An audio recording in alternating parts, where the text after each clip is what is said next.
ಸನ್ಮಾನ್ಯ ಅಧ್ಯಕ್ಷರೇ, ಸನ್ಮಾನ್ಯ ಅಧ್ಯಕ್ಷರೇ, ನಾವು ಈ ಸದನದ ಕಲಾಪಟ್ಟಿ ಏನ್ ಬಂದಿದೆ ಬಹಳ ಬದಲಾವಣೆ ಆಗಿದೆ. ನಿನ್ನೆ ತಮ್ಮ ಹತ್ರ ಸುನೀಲ್ ನಾವೆಲ್ಲ ಬಂದು ಮಾತಾಡಿದಾಗ ಕ್ವಶನ್ ಅವರ್ ಆದ ತಕ್ಷಣ ನೀವು 69 ಅಲ್ಲಿ ನಮಗೆ ಈ ದಲಿತರ ಅಮೌಂಟ್ ಏನಿದೆ ಅದು ಟ್ರಾನ್ಸ್ಫರ್ ಆಗಿರೋದ್ರ ಬಗ್ಗೆ ಅವಕಾಶ ಕೊಡ್ತೀನಿ ಅಂತ ಹೇಳಿದ್ರಿ. ನಮ್ಗೆ 2 ಬಾರಿ ನಿಮ್ ಜೊತೆ ಮಾತಾಡಿದ್ದೆ ನಾನು. ಈಗ ಏಕಾಏಕಿ ಬಿಲ್ಗಳೆಲ್ಲ ತಂದಿದ್ದೀರಾ, ಫೈನಾನ್ಸ್ ಬಿಲ್ ತಂದಿದ್ದೀರಾ. ನಾವೇನು ಫೈನಾನ್ಸ್ ಬಿಲ್ ನೇನು ತಡೆ ಹಿಡಿಯಲ್ಲ, ಫೈನಾನ್ಸ್ ಬಿಲ್ಗೆ ನಮ್ದೇನು ತೊಂದರೆನೂ ಇಲ್ಲ, ಆರಾಮ್ಸೆ ನಾವು ಮಾಡ್ಕೊಡ್ತೀನಿ. ದಯವಿಟ್ಟು ಕ್ವಶನ್ ಅವರ್ ಆದ ತಕ್ಷಣ ನೀವು ಶಿವಲಿಂಗೇಗೌಡರದು 69 ತಗೊಳ್ಳಿ. ಅದೇ ರೀತಿ ಎರಡನೇದಾಗಿ ಸುನೀಲ್ ಅವ್ರದ್ದು ಅವಕಾಶ ಮಾಡಿಕೊಡ್ಬೇಕು. ಇದು ತಮ್ಮ ಹತ್ರನೂ ಕೂಡ 2-3 ಬಾರಿ ಚರ್ಚೆ ಮಾಡಿದ್ರಿ.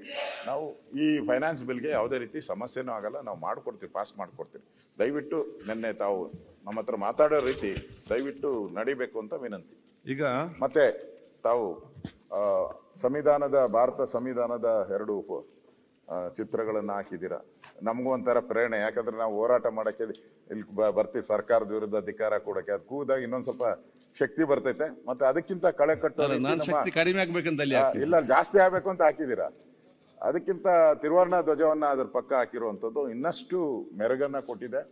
ಮತ್ತೆ ಇನ್ನಷ್ಟು ಈ ಸದನಕ್ಕೆ ಒಂಥರ ಗೌರವ ಬಂದಿದೆ. ಅದು ನೋಡಿದಾಗೆಲ್ಲ ಏನೋ ಒಂದ್ ರೀತಿ ಪ್ರೇರಣೆ. ನಾವೆಲ್ಲ ಹಿಂದೆ ಯಾವ್ದಾದ್ರು ಫಿಲಂ ಬಂದಿತ್ತು, ಆ ಧ್ವಜನ ಯಾರಾದ್ರೂ ಪಾಕಿಸ್ತಾನದವ್ರು ತುಳಿದಾಗ ಅವನು ಅದನ್ನ ತಬ್ಕೊಂಡು ಅದನ್ನ ರಕ್ಷಣೆ ಮಾಡೋದೆಲ್ಲ ನೋಡಿದಾಗ ಒಂಥರ ಮೈ ರೋಮಾಂಚನ ಆಗ್ತದೆ. ಹಾಗೆ ಇದನ್ನು ನೋಡಿದಕ್ಕೂ ನಮ್ಗೆ ಒಂಥರ ದಿನನಿತ್ಯ ಒಂಥರ ಪ್ರೇರಣೆ ಆಗುವಂತ ಸಂವಿಧಾನವನ್ನ ತ್ರಿವರ್ಣ ಧ್ವಜವನ್ನ ಹಾಕಿದ್ರ ತಮಗೆ ಧನ್ಯವಾದಗಳು. ನ್ಯೂಸ್ ಫಸ್ಟ್ ನಿರ್ಭೀತಿಯಿಂದ ನಿಮ್ಮ ಪರವಾಗಿ.